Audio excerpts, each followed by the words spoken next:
Mais donc on va passer à l'appel.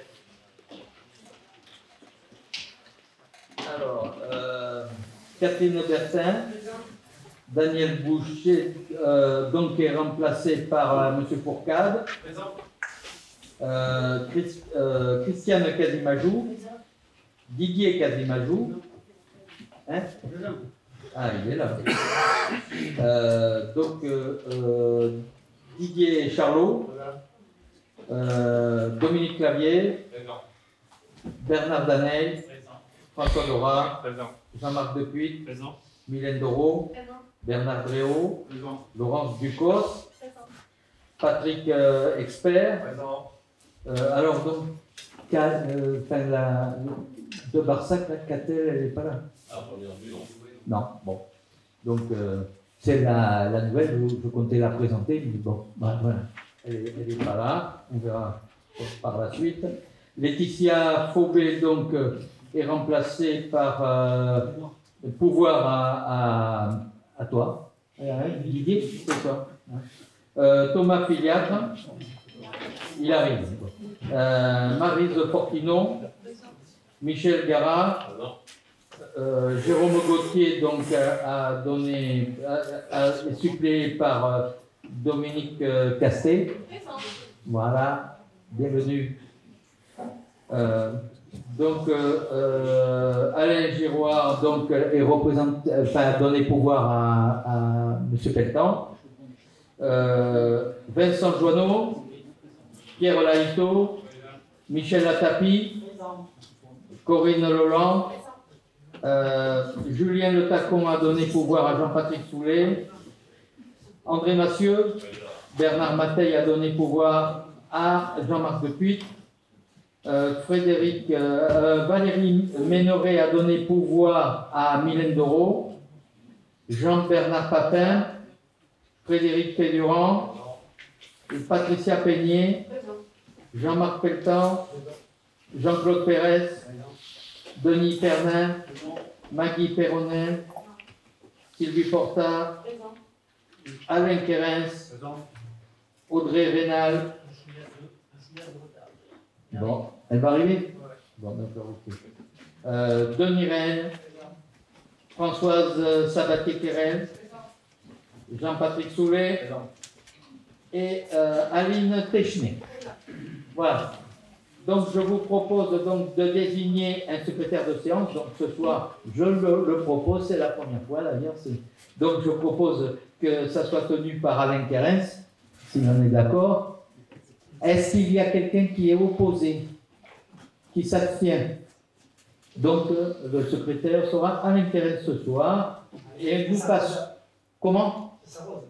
Oui, ben, tu verras ça tout à l'heure avec le meilleur vin.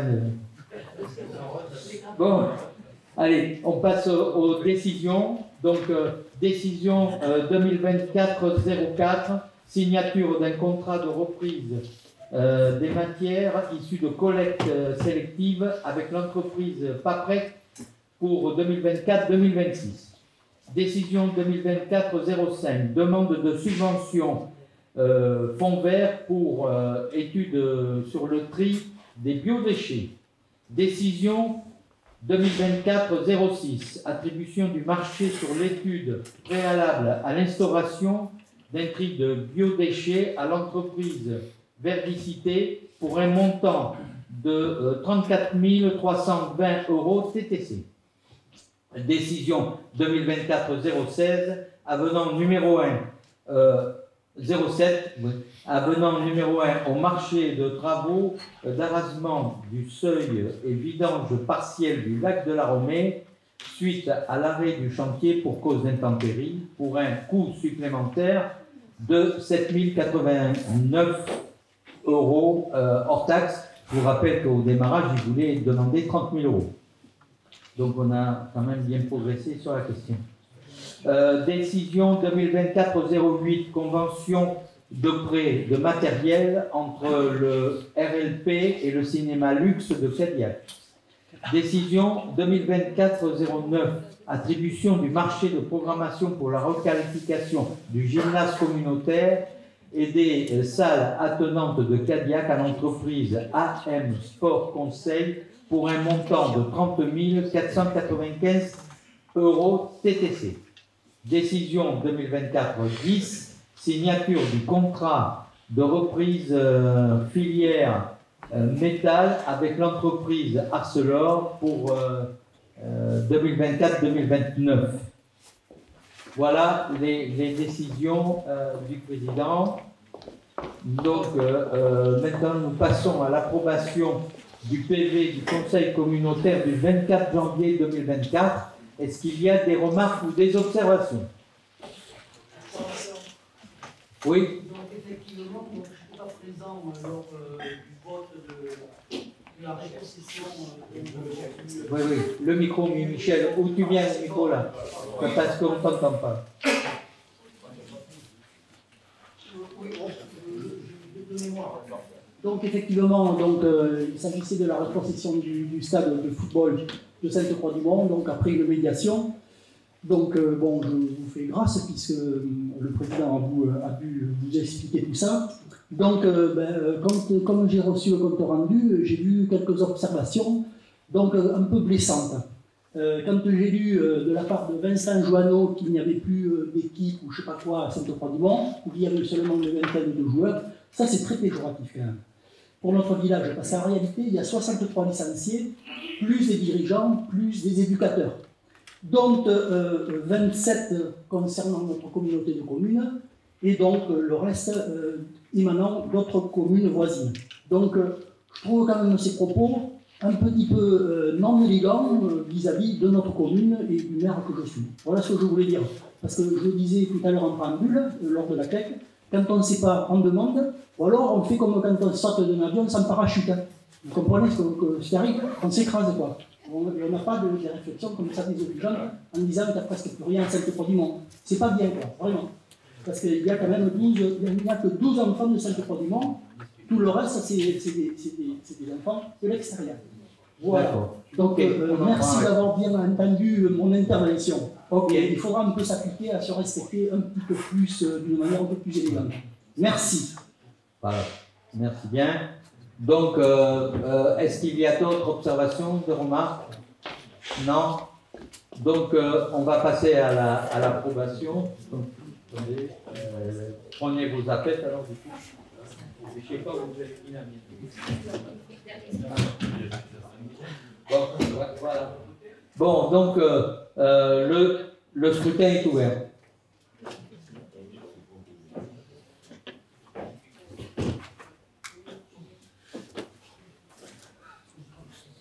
Le scrutin est clos. 42 voix pour. Je vous remercie beaucoup.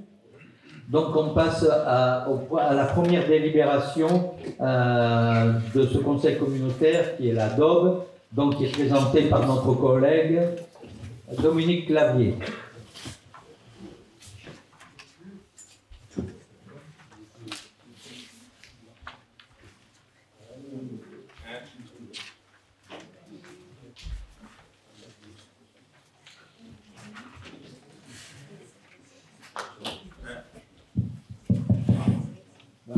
C'est bon.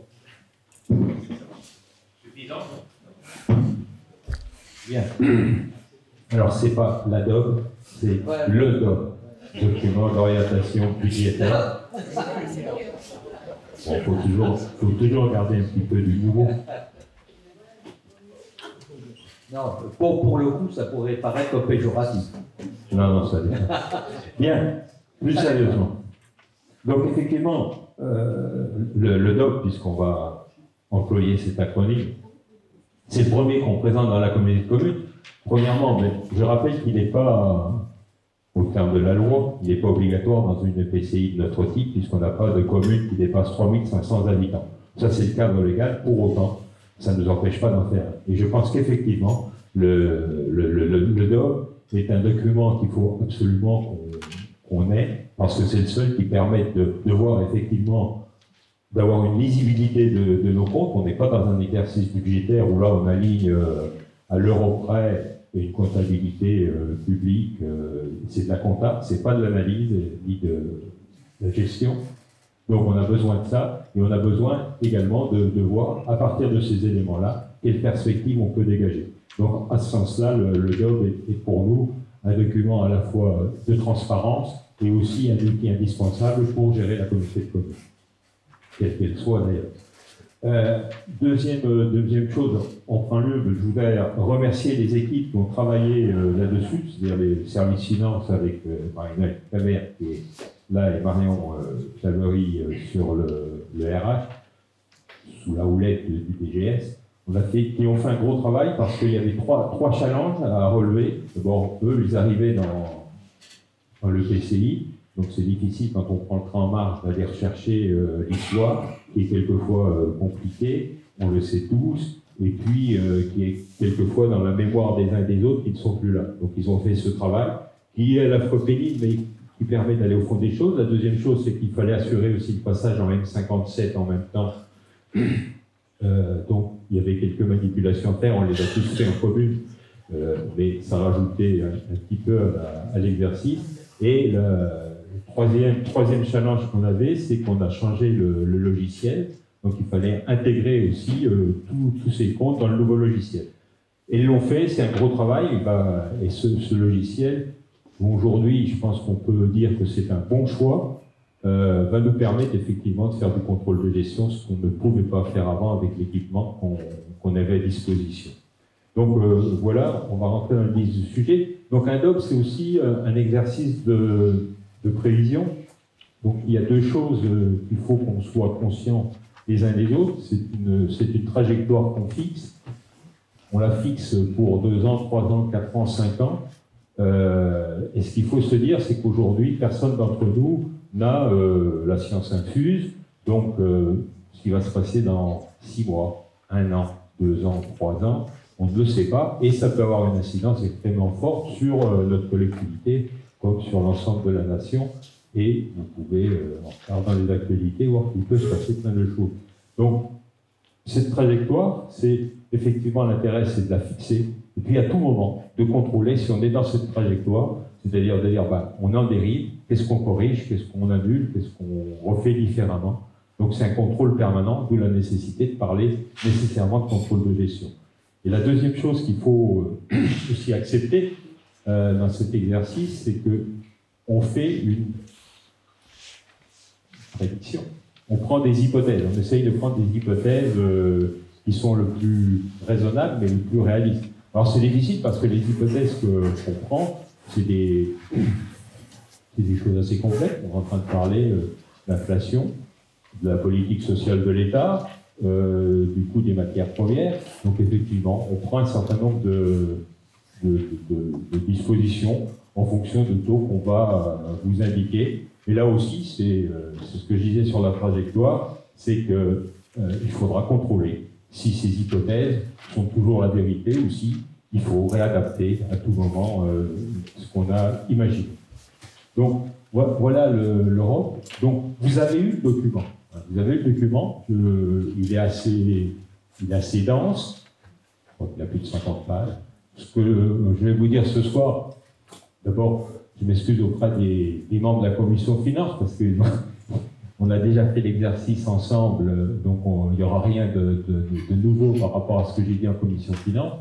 Et la deuxième chose, c'est simplement des commentaires sur un certain nombre de slides, mais vous avez tout dans le document. Et le but aussi du DOB, c'est d'avoir un échange et une discussion, puisque je rappelle que le DOB, alors effectivement, c'est une délibération, mais cette délibération, c'est pas on est contre ou pour le DOB, c'est de dire ce DOB, il a été présenté au conseil syndical. Après, effectivement, ce DOB donne forcément une inflexion au budget qui va en suivre, et là, effectivement, le budget, on le voit. Donc, voilà peut-être pour le cadre général et les généralités de ce que je voulais vous dire en préambule.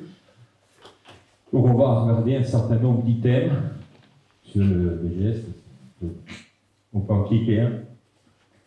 Donc, effectivement, on commence toujours par des éléments de contexte. Je vais être assez bref parce que je l'ai évoqué. Donc, effectivement, on sait que notre PCI, comme toutes les autres, comme toutes les entreprises, on n'est pas isolé dans un monde où on est tout seul. Il y a un contexte autour de nous qui fait que ça influe fortement sur nos actions. Alors, il y a un certain nombre de choses que l'on peut mettre en exergue qui ont forcément une incidence pour nous. Ce qu'on constate, c'est par exemple que le domaine du BTP, on est des investisseurs potentiels, ben, les coûts du BTP, ils augmentent depuis 2023, et en termes d'investissement, ça peut avoir, c'est plus la même chose qu'il y a 2 ans ou 3 ans, on n'a plus les mêmes coûts. Je la ferai courte sur les dépenses d'énergie, on le sait tous, elles ont fortement monté, et sans se stabiliser, mais là aussi, en termes de perspective à 2 ans, 3 ans, personne n'est capable de dire exactement ce qui peut se passer. Et donc, il faut effectivement toujours confronter ça par rapport à ce que l'on rencontre et ce qu'on a écrit. Qu'est-ce qu'il y a d'autre qui pourrait sur ces courbes? Mais voilà les courbes qu'on examine en disant tout ça, travaux publics, bâtiments, combustibles, produits alimentaires, pour l'exemple, tout ça, ben, ça influe sur nos coûts en fonction de ce qui se passe. Ouais, ça, alors, également, effectivement, tout ce qui est des prévisions d'inflation. Alors ça, il y a autant de cabinets et d'organismes qui font des prévisions d'inflation. On vous les a mis. Alors nous, on a pris un truc médian. La Commission européenne parle de 3. Nous, on a retenu dans nos calculs 2,8. C'est un choix qu'on a pensé, un choix médian. C'est pas un choix de Normand, mais on pense que ça va tourner autour de ça. Mais il faudra effectivement vérifier que ça ne bouge pas plus que ça, parce que sinon, ça peut. On a également regardé comment évoluent les finances des EPCI à fiscalité propre. Alors ça, c'est les recettes globales, hein. C'est pas la nôtre, c'est ce qui se passe au niveau global. Il y a un certain nombre d'augmentations. On voit que l'épargne brute, notamment, bouge pas beaucoup, à 0,3%. Et que l'investissement a quand même une croissance de 10,8% sur 2023. Alors le 10%, c'est pas forcément qu'on en a fait plus, mais effectivement, quand, notamment sur le BTP, il y a des incidences de coûts qui sont extrêmement fortes, ça peut effectivement gonfler la somme. Alors n'hésitez pas à poser des questions en cours de route ou m'interrompre si vous le souhaitez. Alors, là aussi, contexte, les mesures législatives. Alors, les mesures législatives, ça fait partie des choses que l'on ne maîtrise pas, hein, qu'on constate, que tout ce qui est les dotations. Là aussi, vous le savez, dans les communes, hein, on attend l'arrivée des données des GFIP pour finir son budget, parce qu'il y a des dotations d'État. Alors, il y en a 2 qui nous concernent sur l'interco. C'est la dotation d'intercommunalité, donc qui bouge de 90 milliards annoncés sur 2024, c'est la loi de finances. Et la dotation de compensation, elle, qui est à moins 77. Donc ça fait une variation de plus 5. Alors là-dedans, là aussi, on est en macroéconomie. On n'est pas sur... c'est pas la variation de convergence garante. C'est-à-dire que là-dessus, ben, ça dépend comment on va se situer, un certain nombre de faits qui font que... mais il y a quand même une interrogation sur une dotation de compensation qui, tous les ans, depuis quelques années, descend de moins 2% régulièrement. Donc, effectivement, ça peut, à force, poser question. Nous, pour faire les simulations qu'on vous présente, on a pris sur ces dotations-là une évolution de 1%. On verra comment ça se passe, mais il nous semble que 1%, ça doit être quelque chose de raisonnable et qui devrait coller d'assez près à ce que sera la réalité. Alors, un dernier point sur le contexte, hein, il y aura peut-être plus à dire, mais c'est le FIC. Bon, ça c'est une attribution d'État sur lequel c'est le fonds péréquation intercommunal. Ça veut dire quoi? Ça veut dire que les EPCI les plus riches font une péréquation avec les EPCI les plus pauvres. Donc on est dans une EPCI qui reçoit du FIC. Il y a à peu près 750 EPCI qui reçoivent du FIC, qui sont attributaires de ce fonds. Et on est au milieu du classement. C'est-à-dire que, parce que dedans, effectivement, là aussi, il rentre un certain nombre de critères que Bercy regarde, la pression fiscale, le revenu par habitant, enfin, on mixe tout un tas de choses qui fait qu'effectivement, il y a des EPCI qui peuvent être beaucoup attributaires et d'autres un peu moins dans ce classement. Bon. La seule chose qu'on sait, c'est que pour les années qui viennent, en Subodor, donc vraiment qu'il y a un tremblement de terre, on sera toujours attributaire du FPCI, puisque on est au 370e rang sur 750. Quand on est 740e, on peut se dire dans 1 an, 2 ans, je vais sortir du dispositif. C'est quand même quelques centaines de milliers d'euros qui reviennent à la fois sur la communauté de communes, une partie sur les communes, puisqu'il y a une répartition. D'ailleurs, on en reparlera au moment du budget, puisque c'est un sujet sur lequel on peut avoir un échange. Je vois que le maire de Barsac est réceptif. Donc, voilà.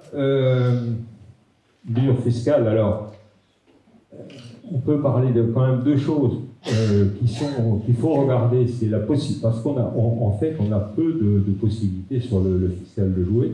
C'est la fiscalité sur les résidences secondaires, là on peut jouer. On n'a pas joué sur la fiscalité dans toutes les simulations, je le dis maintenant, on n'a absolument pas joué ou fait bouger la fiscalité sur l'administration, sur les ménages. On a joué effectivement uniquement sur les paramètres fiscaux généraux, mais pas sur la fiscalité des ménages. Et il y a effectivement l'actualisation des valeurs locatives des locaux professionnels, sur lesquels il peut y avoir aussi des variations et qu'il peut avoir un peu de marge de manœuvre, mais c'est assez fin quand même. Bon, c'est un schéma très général, ça, mais qu'est-ce qu'il dit? Il dit qu'effectivement, il faut qu'on fasse de l'épargne au moment sur les frais de fonctionnement pour pouvoir dégager une marge de manœuvre si on veut faire de l'investissement. C'est aussi simple que ça. Si on ne dégage pas un résultat significatif dans le budget de fonctionnement, on est tout de suite coincé au niveau des investissements. Et on verra, c'est quand même un peu notre sujet, un peu beaucoup notre sujet, et qu'il va falloir qu'on ait une gestion particulièrement scrupuleuse pour reconstituer ou avoir une marge de manœuvre supérieure à celle qui va se profiler dans les années qui viennent. N'hésitez pas à intervenir si vous souhaitez. Alors, là aussi, juste un commentaire. Oui, sur l'encours de, oui, sur l'encours de dette. Alors, l'encours de dette, bon, il y a un ratio qui est général, qui doit être, qui est celui de 12 ans. Collectivité qui est au-delà de 12 ans est en seuil limite, enfin pas en seuil limite, et passe sous les radars des contrôles de la Chambre des comptes. C'est pas un sujet pour nous qui est aujourd'hui prégnant. Mais ça permet quand même de bien situer la santé financière de la collectivité. Je veux juste revenir sur la notion d'épargne nette, parce qu'on parle d'épargne brute, et en fait, ce qu'il faut avoir présent dans cette analyse-là, c'est l'épargne nette. L'épargne nette, c'est quoi? Effectivement, on dégage un résultat qui est l'épargne brute, un résultat brut, et pour avoir l'épargne nette, il faut sortir le remboursement, les annuités d'emprunt de l'année. J'ai gagné 1000, j'ai 300 de remboursement d'emprunt, il me reste 700 d'épargne nette. C'est avec ça que je peux garder mon investissement. C'est pas avec les 1000, parce que de toute façon, j'ai déjà pas des investissements, des remboursements à faire, et ça, c'est incompressible, je dois les faire.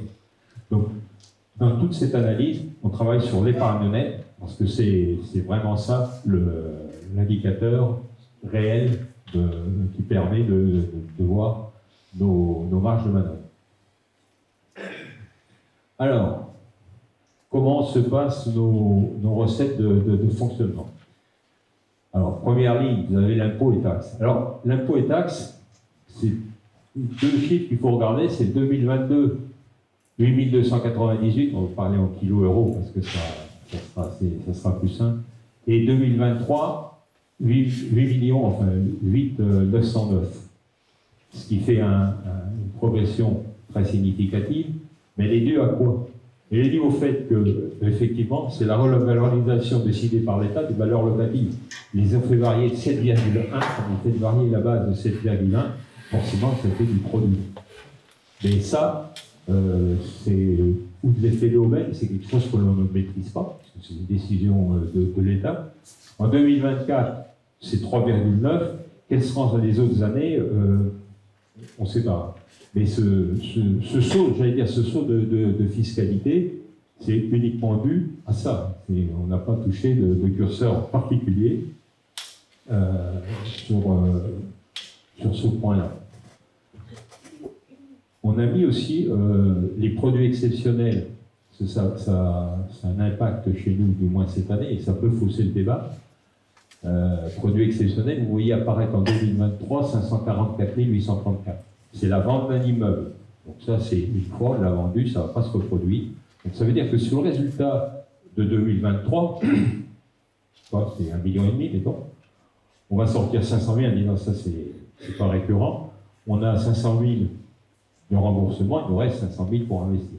Caricaturalement, c'est ça qu'il faut. Mais il faut sortir toujours ces produits exceptionnels parce que ceux-là, on verra ce qu'on en fait. Ils viennent gonfler la réserve, pour autant, ce n'est pas une source pérenne.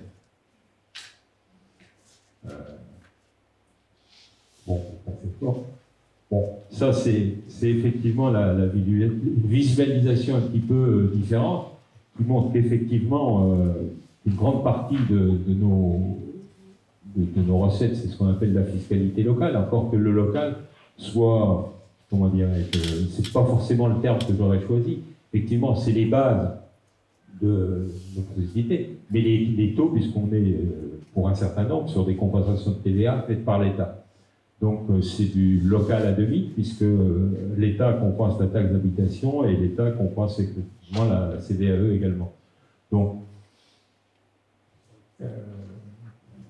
mais c'est quand même des ratios, comment des ratios de notre territoire sur lesquels effectivement l'État agit ou fait des contrôles. Et pour autant, alors, on va passer au chat. Alors, comment ça se passe? Bon, vous voyez, moi je crois qu'il y a un élément important là-dessus, puisque les charges personnelles, vous voyez que la variation est à 10,8. On est à 6 493 175 de charges personnelles sur la TVC. C'est-à-dire qu'aujourd'hui, c'est 49% de nos frais de fonctionnement. Alors pourquoi la variation est aussi forte en 2023-2024? Il y a quand même un certain nombre de choses qui se sont passées. Notamment, d'abord, il y a effectivement tout ce qui concerne la politique sociale, qui est lié à des rémunérations d'indices, à des évolutions de carrière, au dispositif d'ACIA, dispositif social, la prime qui a été mise également en fin d'année sur le pouvoir d'achat, donc qui effectivement viennent charger ce point. Enfin, charger, c'est pas forcément le bon terme, mais qui viennent quand même effectivement accroître l'achat. Et le deuxième point extrêmement important, c'est qu'on a pratiquement un organigramme qui est plein. Pendant plusieurs années, on a fait un résultat qui était d'ailleurs pratiquement faussé, et je l'ai dit, en disant, ouais, on fait sur 0,12, hein, c'est tout ce qui est la partie charge du personnel, on faisait par rapport au budget qu'on écrivait, qui était un budget en disant, bah, si l'organigramme on a recruté, puis finalement, pour X raisons, on ne recrutait pas, parce qu'on ne trouvait pas, parce qu'on différait, et on faisait des écarts de 300 ou 400 000 euros. Alors ça faisait une économie effectivement à la sortie. J'ai toujours dit que c'était une mauvaise économie, que ça nous a certainement freiné dans un certain nombre d'actions. Donc on a corrigé ça, donc l'organigramme il est chargé maintenant, enfin il est plein. On a les gens qu'il faut, les compétences qu'il faut, donc forcément ça a une incidence budgétaire. Et nous sommes quand même une collectivité de service, alors effectivement, on peut dire que les frais de personnel sont importants, mais on a un réseau de lecteurs publics, des politiques en France jeunesse, il y a du portage des repas, tout ça, effectivement, c'est des agents qui travaillent derrière, plus tout ce qui est ingénierie. Donc, et ça, 2024, oui. 6493, c'est le premier chiffrage. On est en train de regarder, parce que le premier chiffrage était tombé à 6,6, on pense que ce sera à 6,5, mais vraiment, on est... Donc vous voyez que ça devient effectivement quelque chose qui est une constituante forte de notre collectivité. Des questions là-dessus? Non. Alors, on a refait un exercice un petit peu... Oui, alors on l'a fait isopérimètre, pardon, et on a fait un exercice un petit peu différent, en parallèle, en demandant aux services de faire leurs projections dans le cadre du budget 2024. Et quand cet exercice a été fait, on a retrouvé sur les charges de gestion, l'atténuation, l'ensemble des autres charges, le même chiffre, mais sur les charges de personnel, les services, et je ne suis pas critique là-dessus, arrive à un chiffrage qui était 300 000 € de plus que notre chiffrage fait par le service RH, qui était fait à isopérimètre.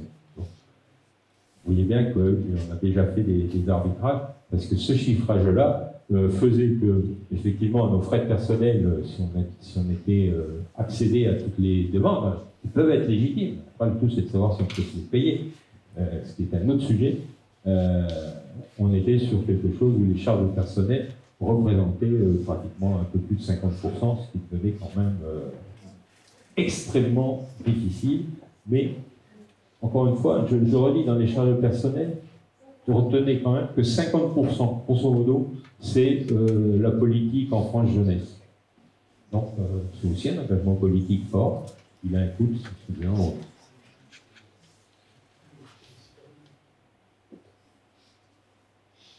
Donc, ouais, mais ça, c'est projeté. On va aller sur les focus, peut-être. Bon, le focus des fluides, on l'a évoqué tout à l'heure. Vous voyez bien que sur l'énergie, on est passé 2022, 100 000 €, on est à 163 000. Enfin, ça, malheureusement, chacun d'entre nous peut aussi le constater quand il regarde ses factures d'électricité ou qu'il achète du gaz, ou j'en passe et autres. Donc, effectivement, c'est des éléments de contexte qu'on retrouve et qui... alors, on espère effectivement une certaine stabilisation. Aujourd'hui, on a un certain nombre d'éléments qui nous font penser qu'effectivement, notamment avec les contrats du SDEC, on est plutôt stabilisé. Pour autant, je ne parierais pas une somme astronomique. Un phénomène de géopolitique soudain, et ça peut arriver malheureusement, peut changer la donne en l'espace de 15 jours ou 3 semaines. Bon, aujourd'hui... Ouais.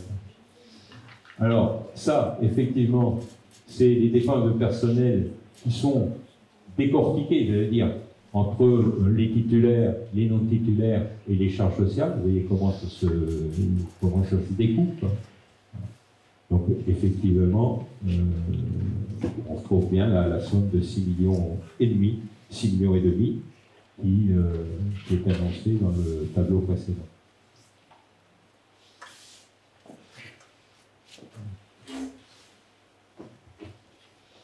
Ça, c'est la même chose avec la remontée des services. Donc, on est 6,8 millions, donc on voit effectivement des sommes qui sont plus élevées et que le bateau serait un petit peu plus chargé. Alors, qu'est-ce que dit ce graphique? C'est ce qu'on appelle les charges rigides et celles qui sont un peu moins. Alors, les charges rigides, c'est quand même essentiellement le personnel qui sont vus comme des charges rigides. Donc, on voit que dans nos pratiques de gestion et de gestion stricte, sur la part rigide, c'est compliqué d'agir. Parce que d'abord, il y a effectivement des agents qui font un travail politique et que le statut de la fonction publique, on ne fait pas n'importe quoi. Donc, on a une marge de manœuvre qui est pas inexistante, mais qui est faible. C'est-à-dire qu'il faudra quand même, à chaque fois qu'on aura un mouvement, un départ en retraite, une démission, je sais pas quoi, réfléchir à est-ce qu'on peut rendre le même service avec une organisation différente et peut-être qui coûte un peu moins cher. Ça, c'est l'exercice obligatoire qu'il faudra faire. Ça ne veut pas dire qu'on trouvera des solutions à chaque fois, mais quand on est à la recherche d'économie, on ne peut pas dire sur la partie frais de personnel, c'est zéro, quand il représente 50% de sa masse. Ça, c'est pas possible. Même s'il n'y a qu'1% à aller chercher. Donc on voit que la partie, les flux, les autres frais de fonctionnement, effectivement, l'assiette sur laquelle on travaille est beaucoup plus étroite. Monsieur. Petite question en passant là, tu t'es réjoui il y a 2 minutes que l'organigramme était complet. Oui. Donc là, tu es en train de nous dire qu'éventuellement, on peut ne pas remplacer certaines personnes. À ce moment-là, l'organigramme ne sera plus complet. Il sera différent. C'est pas pareil. C'est pas pareil. Non, mais je dis ça de façon sérieuse. C'est-à-dire qu'aujourd'hui, il y a des postes stratégiques, il y a des postes. On va voir, il faut évoluer. On parle aussi de. Pour faire le débat précédent, mais évolution des compétences, si on en exerce de moins, peut-être que. Un organigramme, c'est jamais figé, tu le sais bien. Et à un moment, aujourd'hui, effectivement, il est complet avec ce que l'on a à faire. Après, il y a peut-être des schémas d'organisation qui peuvent être différents, qui nous permettent de faire un gain de productivité. Il faut le regarder. Je n'ai pas aujourd'hui de recette ni un plan dans la poche que je cache. Je dis simplement que vu la masse que ça représente, il faudra quand même regarder à chaque fois qu'on a une idée, qu'il y a un mouvement, une opportunité, c'est de se dire, est-ce qu'on peut le faire un peu différemment en rendant le même service? Parce que c'est ça la question.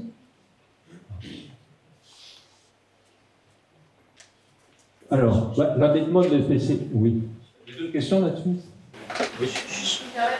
Je Permettez-vous. ne sais pas si l'entrée, parce que là on est en train de se dire que notre entrée c'est l'entrée personnelle en fait. C'est un peu ce qu'on dit, c'est là pour un départ à la retraite, on se demande si il faut.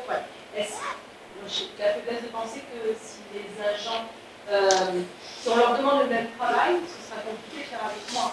Peut-être que c'est sur la charge de travail qu'il faut qu'on engage. J'ai pas dit, j'ai dit une organisation différente. C'est pas tout à fait pareil. Hein. Organisation, c'est pas.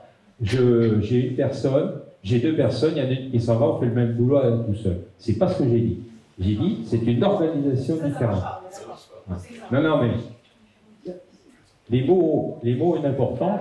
Je parle de recherche d'organisation différente. Et j'ai pas forcément une personne ici, là, les clés pour qu'elles soient différentes partout, en tout lieu. Mais il y a des questions qu'on peut se poser. Hein. On peut travailler différemment. Je pourrais vous donner un exemple. On exerce la compétence tourisme. On va vers une orientation de fusion des offices de tourisme dans le sud.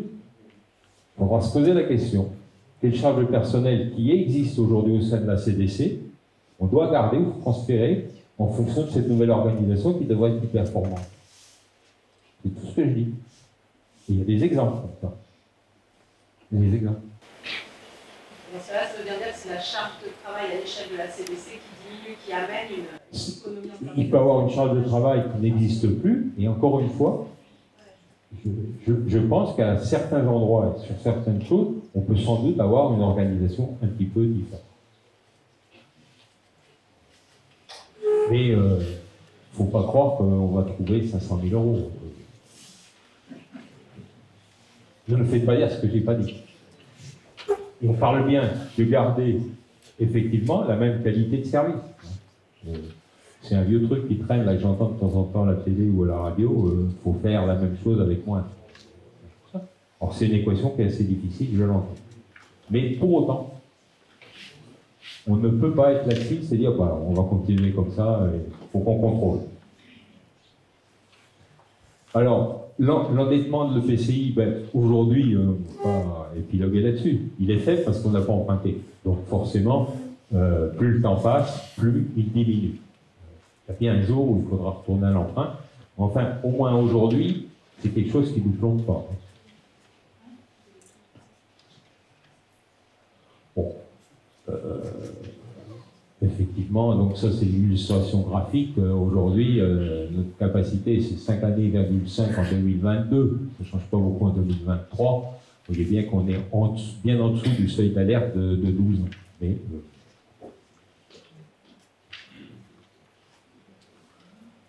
Alors, la partie investissement. Comment ça se passe? Il y a deux choses que je voulais attirer votre attention dessus. C'est le taux d'épargne brute entre 2021 et ce qui se profile en 2024. Donc, on en épargne brute, hein, mais pour le prendre en épargne nette, il est en valeur absolue. En épargne brute, vous voyez qu'on passe en 2021 de 12,37 à 4,41 en 2024. Aujourd'hui, à quelques milliers d'euros près, on ne sait pas écrire quelque chose de très différent de 4,41, qui est la résultante d'un prévisionnel. Hein. On votera au mois d'avril, je ne sais pas si ça sera 4,25 ou 4,65, on ne sait rien, mais c'est autour de ça. Inutile de vous dire que quand même ça interpelle. Ça veut dire qu'il faut qu'on corrige absolument cette tendance-là, parce que si on a une capacité d'épargne brute qui diminue comme ça et qu'on continue à monter en frais de fonctionnement, il va y avoir un effet ciseau, mais mort. Donc il faut absolument qu'on soit très bien là-dessus. En capacité d'épargne nette, vous voyez ce qui se passe. Vous voyez bien que notre épargne nette, eh ben, en valeur absolue, on était à 1 142 000, 193. 2023, c'est ce que je vous disais tout à l'heure, on est à 528 000.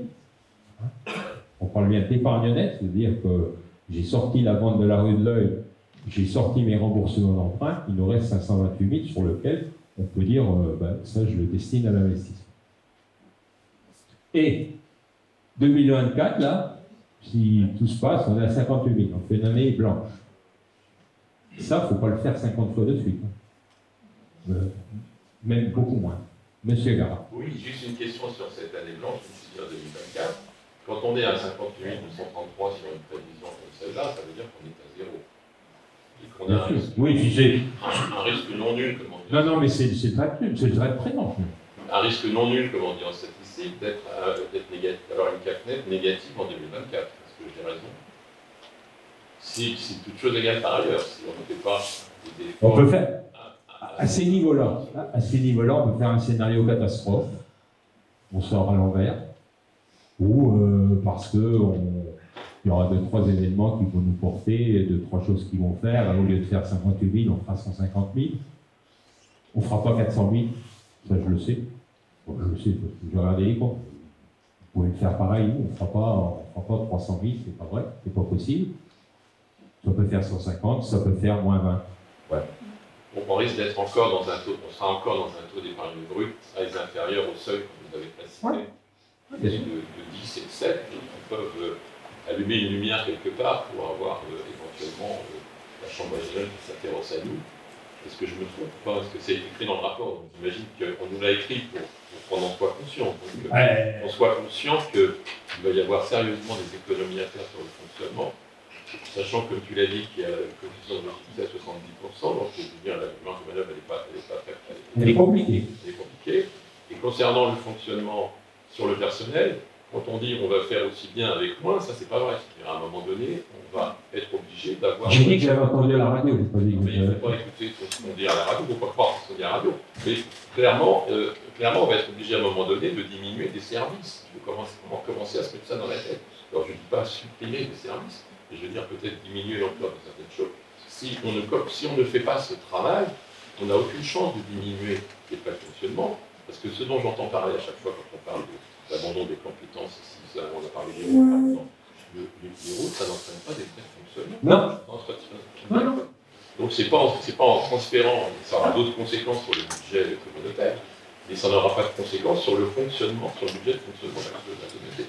Donc il ne faut pas croire que l'alpha et l'oméga va venir d'une revue des compétences. Ça va, à mon sens, revenir d'une revue des services que l'on fait.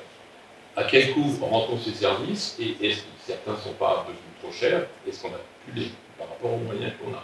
Donc je pense que si on ne fait pas cet examen, on n'aura aucune chance de dégager du fonctionnement. Voilà ce que je pense. Je pense qu'il faut aller jusque-là dès maintenant. Parce que le temps presse, dès qu'on est 2024, en 2025, pas dans le. Mais quand on voit ça, clairement, il faut quand même s'intéresser sérieusement à l'examen des services que l'on rend et le coût qu'ils représentent pour le service rendu. Mais Michel, on peut aussi imaginer qu'un mode d'organisation différent aussi. Hein, il n'y a pas Moi, j'y crois uniquement... modérément à ça. J'y crois modérément. J'y crois modérément parce que les choses sont lourdes. Oui, mais enfin, Les choses sont lourdes. Et je pense qu'il ne faut pas perdre de vue qu'on peut être amené, comme d'autres communautés communautaires, à diminuer ou supprimer les services. Je pense qu'il faut l'avoir en tête. non, mais Parce qu'autrement, on va continuer comme ça. non, On va continuer la dérive que l'on connaît depuis 4 ans. non, Michel. Et à un moment donné, il faut prendre conscience de ces choses. Et si on a posé ces chiffres-là, c'est qu'on n'a pas, on ne peut pas rester inerte. Non, on est comme ça. On ne peut pas rester Il y en inerte. a quelques-uns à le dire de plus en plus. Donc, de dire, ouais, il faut le faire, oui, on est comme ça. Il faut examiner toutes les pistes. Et je suis d'accord. C'est des organisations différentes. Mais je vous donne un autre exemple, comme ça il est neutre. Quand vous croyez que la ville de Langon ferme son école de musique, qu'est-ce qu'elle fait? C'est-à-dire, à un moment, il dit, j'ai plus les moyens de gérer le truc, ben ça je le sacrifie. Alors, j'ai pas dit qu'on allait sacrifier, j'en sais rien. Aujourd'hui, je dis qu'on est à 4,41 de taux d'épargne route en 2024, et qu'il va falloir urgemment qu'on trouve des solutions. C'est aussi simple que ça. Et personne n'est dispensé de lever le doigt et dire j'en ai dans la poche, est-ce qu'on écoute? J'ai pas. Aujourd'hui, on pose des chiffres, qui posent un débat et qui nous obligent effectivement à agir. Et je parlais tout à l'heure de contrôle de gestion. On a aujourd'hui les outils pour effectivement mettre en place un certain nombre de ratios pour contrôler, de voir si ça fonctionne bien, si on peut faire mieux. Donc c'est un exercice compliqué, je le comprends. Je le conçois largement. Et vous voyez que l'effet mécanique, c'est que notre capacité de désendettement remonte à 7,15. Ça, c'est pas le plus gênant. Je vous épargne. En fait, je ne l'épargne pas, non, finalement. Pourquoi? Parce que vous voyez que si on dit, on laisse un petit peu, pas l'abri, c'est pas le mot, mais on dit au service, mais ils réfléchissent, ils font leur scénario idéal en disant, ben voilà, on pourrait faire ci, machin. On était arrivé à 300 000 € de frais de personnel en plus quand on fait ça. Et si on allait jusque-là, en disant, bah oui, ça serait vachement bien, tout le monde serait à l'aise, le monde serait merveilleux, là, notre épargne nette, elle est à moins 254, et là, on va être sous un risque de tutelle incontestable. Ça, les investissements de ces PCI, vraiment, c'est l'effet de pincement, hein, où on voit qu'on s'écrase d'un côté, on monte de l'autre. Donc, il n'y a aucune raison de rester, encore une fois, inactif. Les trucs sont connus.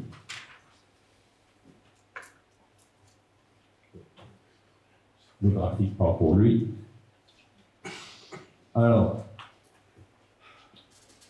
on a donc bâti un plan d'investissement qui est d'abord la première colonne, c'est une projection 2024 pour le budget et une projection pour aller jusqu'à 2027, c'est-à-dire qu'on dit 2027, on se met en position d'investir 11 millions, 1,5 million. Ce qui n'est pas, pour une collectivité de notre taille, une somme astronomique. Mais vu d'où on part, il faut effectivement quand même s'approcher. Sur le 2024, mais on en reparlera au budget, hein, il y a quand même quelques éléments importants qui sont à signaler, c'est-à-dire qu'on va boucler l'extension de la crèche Proclune, il y a une aire de camping-car, il y a des études PLUI qu'il faut continuer à mener. J'insiste là-dessus sur le PLUI parce que ça va être le document, on a besoin que ce document avance, qu'il soit bien fait et qu'on trouve un consensus là-dessus parce qu'il va falloir faire un arbitrage entre l'économie et l'urbanisation. Parce que vous allez voir que si on ne dégage pas, effectivement, si on n'amène pas des ressources nouvelles dans la collectivité, on va être piégé. Donc les ressources nouvelles, elles ne seront que sur l'économie. Donc il faudra trouver. Donc le PLUI, il faut vraiment boucler cette affaire. On engage également le projet du gymnase de Cavillière. Donc vous avez des dates. Sur la colonne 2027, on a positionné, mais vous verrez comment on le décline, 3 millions sur les ZAE. Bon, c'est de dire, effectivement, c'est le sujet sur lequel il faut qu'on investisse. Donc, aujourd'hui, on a mis effectivement 3 millions. Est-ce que c'est un peu plus? Est-ce qu'on a peut-être une petite marque? Elle va apparaître, voilà. Mais le signe fort, c'est de dire, de toute façon, dans les 3-4 années qui viennent, il faut qu'on investisse sur l'économie. Parce que si on investit dans l'économie en 2024-2025, il ne faut pas rêver. Hein. Les ressources, ils vont arriver en 2028-2029. Hein. Donc pendant ce temps-là, il va falloir un peu traverser le désert, serrer les boulons. Au moins, on aura mis en place. Parce que si, effectivement, une zone d'activité économique, il faut acheter le foncier, il faut l'aménager, il faut qu'il y ait des entreprises qui viennent, qui s'installent, et avant qu'elles envoient la recette fiscale. Ça ne se fait pas en 6 mois.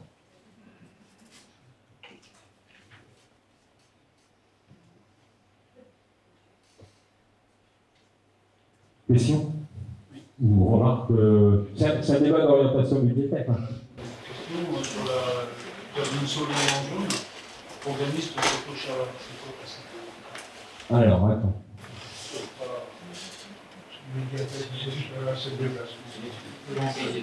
Alors. Bon. Non, mais je vous réponds. Probablement, on a un sujet, c'est-à-dire que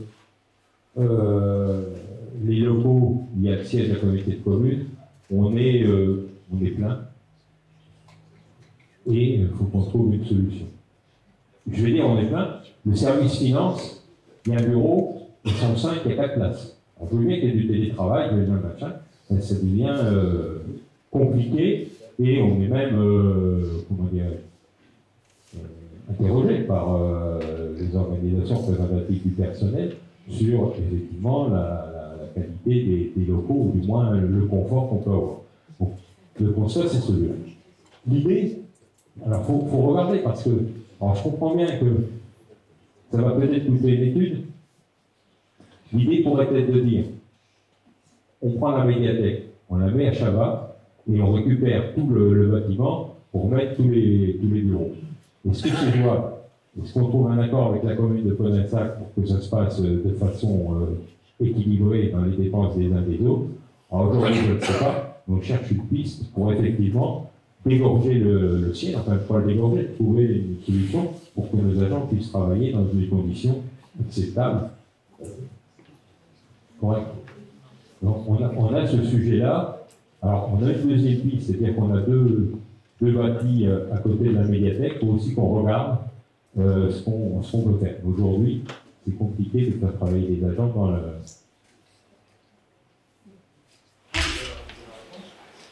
Oui. Donne-la. Non.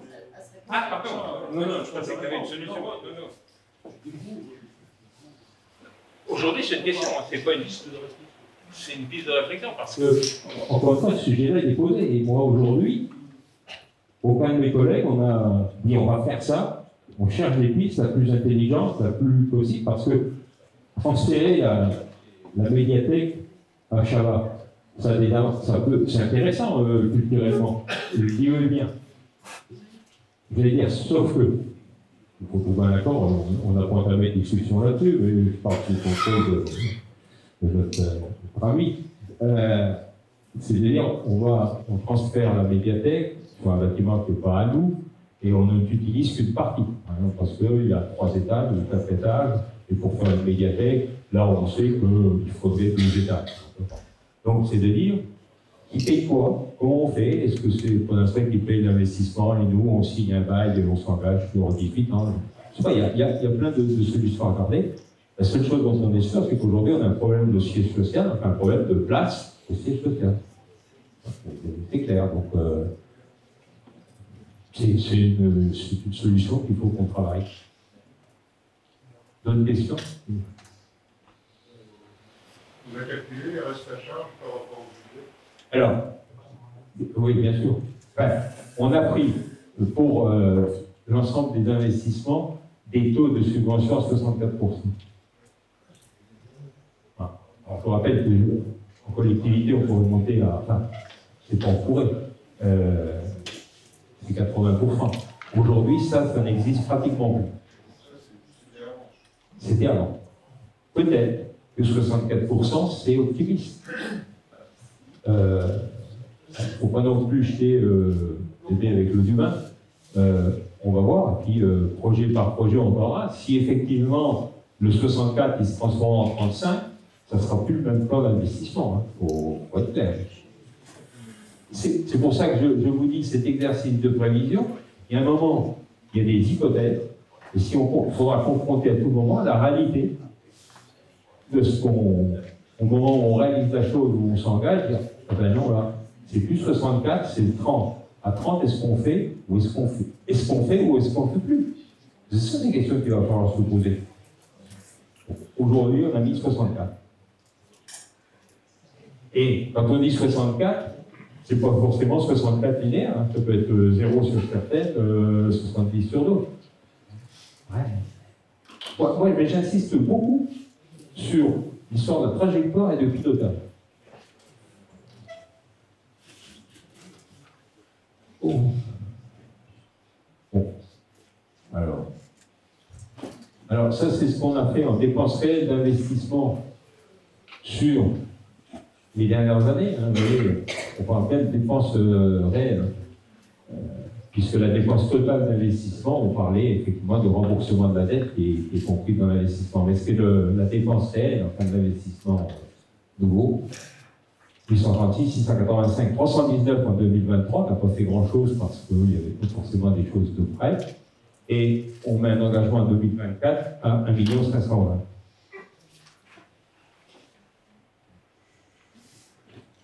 000.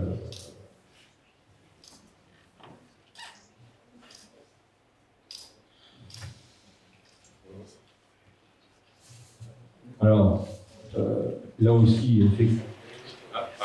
Bon, j'ai une question, c'est juste une remarque pour dire que sur les dépenses réelles d'investissement en 2023, on avait dépensé 10 € par habitant. C'est assez pertinent comme remarque. Un investissement qui est de l'ordre, qui était de, je crois, 2,28% si je ne m'abuse du total, de des recettes, et alors que dans une communauté de communes, la moyenne des communautés de communes de notre taille est autour de 20%. Donc on est vraiment en investissement, vraiment du mal. On a certainement du mal aussi parce qu'on a des projets qui sont peut-être longs à venir, c'est sûr. Et il y a peut-être aussi un rythme dans les projets qui seraient autofinançables, parce qu'il y a des projets qui sont autofinançables sans recours à la subvention, qui pourraient être engagés plus rapidement, parce qu'à chaque fois qu'on perd du temps sur un investissement, on accumule certes de l'épargne, mais cette épargne dans le même temps se dégrade. On parle. Après, se dégrade en inflation, se dégrade avec les augmentations des coûts. Donc on a certainement un pilotage assez fin à faire là, sur ce qui est de la nature d'investissement pour lesquels on va aller chercher des subventions, ce qu'on peut faire, et ceux pour lesquels il faudrait réaliser rapidement des choses. Parce qu'on a un paradoxe qu'effectivement on n'est pas capable d'emprunter, alors qu'on a un stock de cette moyenne, sur lequel on a effectivement 200 000 € qui vont être affectés au moins une ordre ménagère. Donc on a un stock sur lequel je me permettrais d'investir sans avoir recours à l'emprunt, puisqu'on ne peut pas avoir recours. La question qui est celle-là, comment on peut faire pour accélérer ce que j'allais appeler les petits investissements qui ne réclament pas de l'ordre de subvention. Si tu as des exemples oui. Moi, je ne connais pas les dossiers comme vous. Non, mais tu connais le territoire quand même. Je connais ce qu'on voit. Tu pourras avoir des idées d'investissement. Oui. Ok. Je reviens sur le stock là. On va en parler. Parce que si on n'a pas ce stock là, jusqu'à 2025, 2026, 2027, on ne passe pas. C'est-à-dire que ce stock, on va pomper dedans. On va pomper dedans sans avoir recours de nouveau à de l'emprunt. On va le faire pomper de mémoire à 5 millions et quelques, puisqu'il faut, je le rappelle, il faut quand même qu'on ait 2 millions et demi pour assurer le fonds de roulement. Un train de paye, c'est 550 000 € mois. Pour vous citer des chiffres. Donc effectivement, ce stock, je veux dire, heureusement, ce stock a été constitué aura des effets divers et pas forcément maîtrisés ou comme ça. Mais au moins, il va nous servir à ça. Parce que si on ne l'avait pas, si on constatait effectivement ce pincement et que derrière on avait 2 millions dans la caisse, là je ne sais pas comment on fait. Donc il faut aussi être opportuniste, saisir ce qui a été le fait du temps. Alors, sur les recettes d'investissement, c'est des...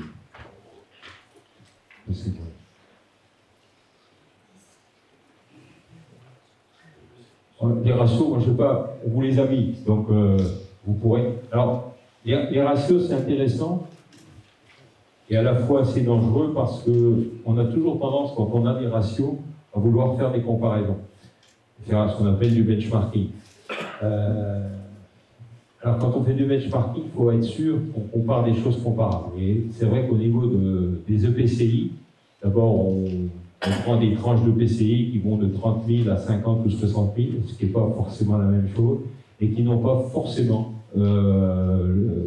les mêmes engagements. Bon, par exemple, le PCI qui n'a pas de réseau de lecture publique, qui n'a pas de médiathèque, forcément qu'on va trouver des ratios sur des frais personnels, par exemple, qui seront beaucoup plus faibles. Ça ne veut pas dire qu'il y en a un qui est bon et l'autre mauvais.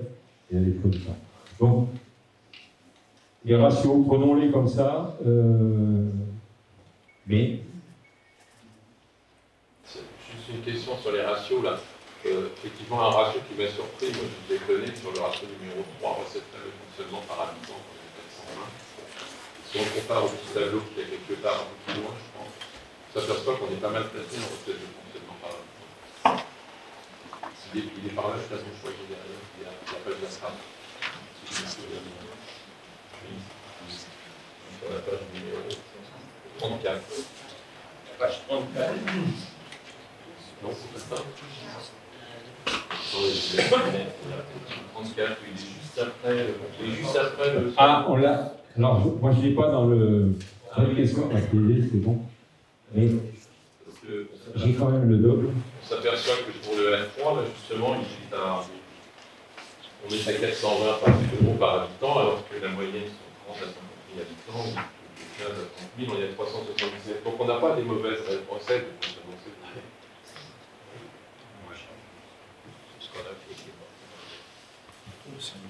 Ouais. Enfin, encore une fois, moi je... Non, mais là, c'est pas un ratio, c'est une recette divisée par le nombre d'habitants. Tout à fait. Ça mérite peut-être d'être un peu fouillé, on va en tirer des comptes. C'est la recette qui est... On a pensé qu'on avait des recettes intérieures.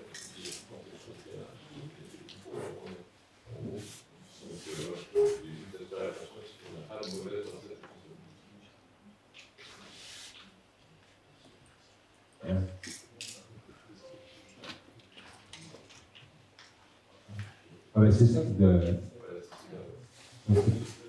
c'est ce tableau-là que tu voulais voir. Hein? Voilà, alors on est dans la strate 30 à 50 000. C'est ça. Tu vois, on est à 420, donc on est pas mal, quoi.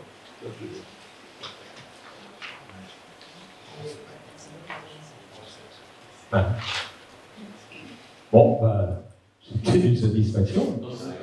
Donc, mais, on va insister là-dessus. Mon problème, c'est pas celui-là. Hein.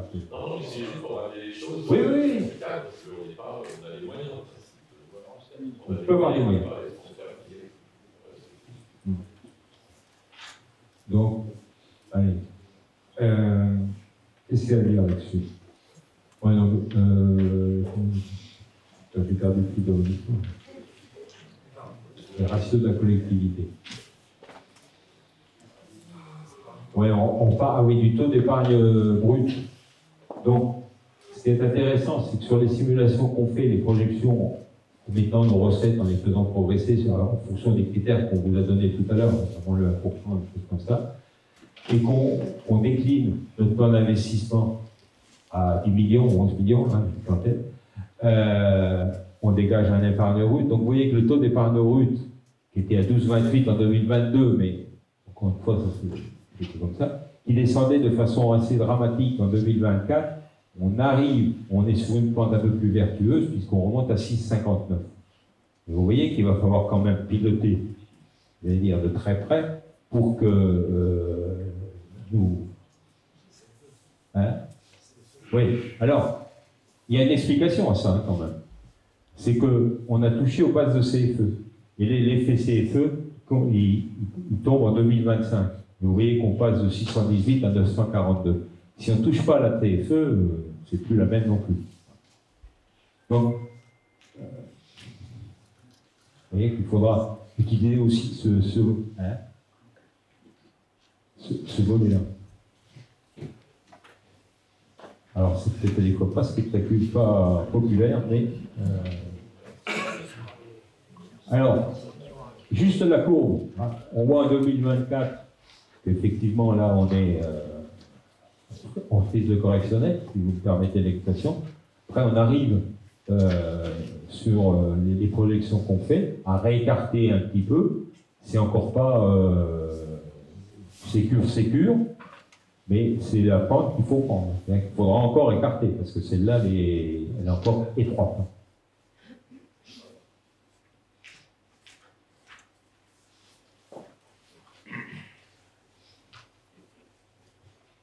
Bon, ça fait avec la demande des services, donc on va l'oublier. Alors, bon, ce que je vous disais, c'est que notre taux d'épargne brute, on voit que le seuil d'épargne brute en seuil alerte, c'est 7%. Quand on est en dessous de 7, effectivement, on est... Hein? Oui, seuil de crise. 7, ça veut dire que sans doute, on peut avoir des contrôles de la Cour des comptes ou des gens qui regardent notre comptabilité, enfin voilà, notre comptabilité, c'est pas ça, mais qui regardent un petit peu notre état de santé, parce qu'effectivement, on est dans une zone où les vagues sont fortes et on n'invite pas si facilement que ça. Donc on sera forcément... Moi, ça ne me catastrophe pas, ça, le tout, encore une fois, c'est le pilotage et le courage des décisions politiques qu'il faudra prendre en fonction de ce qu'on va rencontrer. C'est juste ça. Bon, ça plus... Alors, l'encours de dette, il continue, lui, à dégringoler, puisque, effectivement, on n'a pas pris d'emprunt. On tape dans la masse qui est aujourd'hui à 7 millions, on s'en sert, et ça nous permet de traverser le gué. C'est ça que je veux dire. Ah oui. Non, parce qu'à des fois, on pourrait nous faire reproche en disant vous avez 7 millions, vous ne dites rien. Si j'ai entendu celle-là, donc je préfère le dire. Effectivement, heureusement qu'on l'a aujourd'hui, ça nous permet quand même de rebondir en utilisant ces disponibilités. Parce qu'effectivement, ça ne sert à rien à une collectivité comme nous d'avoir 7 millions de trésorerie. On est d'accord. Ouais. Alors, là aussi, la capacité de désendettement, on la retravaille un peu, on redescend. Et c'est pas ça. Ce qui est intéressant, c'est effectivement de voir nos capacités d'emprunt et ce qui se passe, les capacités d'emprunt théoriques. Hein. Et la dette par habitant qu'on amène en 2027. Alors là, je n'ai pas le ratio, on va l'avoir quelque part dans le doc. Le ratio par dette par habitant. Parce qu'on annonce le nôtre, je ne sais pas dans les autres communautés de communes à combien il est. Mais on doit aussi faire tomber cette dette par habitant sur une zone qui est plus acceptable.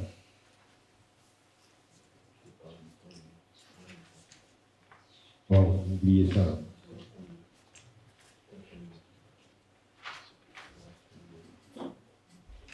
Alors. 150, sur la strate, 150 euros. En 2023, on était à 148 euros.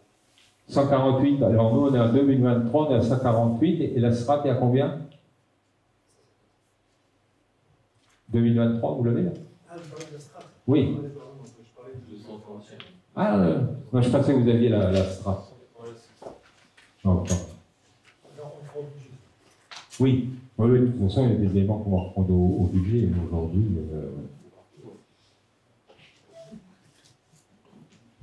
Bon, effectivement, là aussi, on a projeté donc, nos dépenses d'investissement sur 2027. On n'est pas allé au-delà de 2027 parce que je pense que ça n'a pas beaucoup de sens. D'abord, il y a des élections au milieu, donc on verra ce qui va se passer. Il peut y avoir des décisions différentes.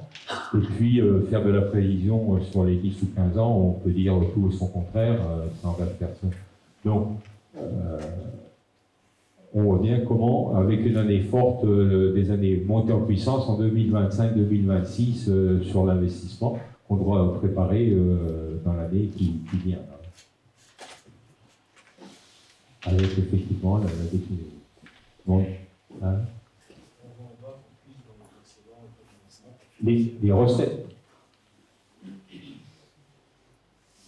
Alors, ouais, tout ce qui est recettes. Ouais. Ah oui, on pompe une fois 957 000, 700 000, 200 000, on fait tomber on tape dans la caisse.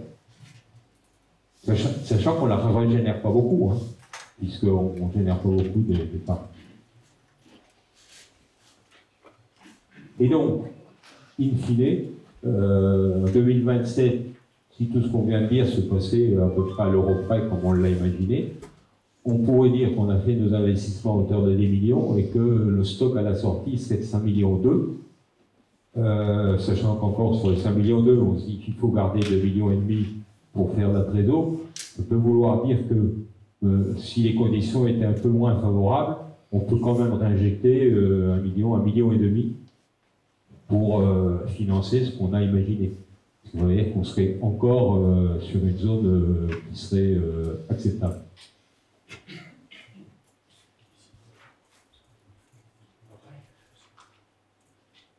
Ouais.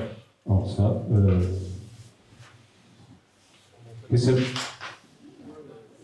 pas grave. Ouais, on est en train de dire, finalement, ce plan d'action, il se fait avec le stock, sans recours à l'emprunt, et à la sortie en 2027, il nous reste quand même encore une marge de manœuvre. Voilà ce qu'il y a dans le DOC. Encore une fois, des pas d'orientation budgétaire. J'insiste sur le fait qu'effectivement, on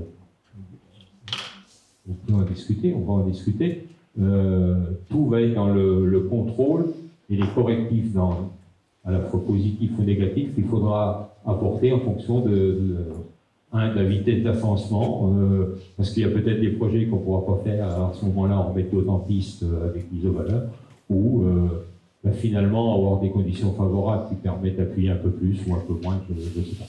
Mais c'est vraiment cette idée de pilotage qui importe, et de prendre des décisions au bon moment, et rapidement. Voilà ce que je voulais vous dire, parce que...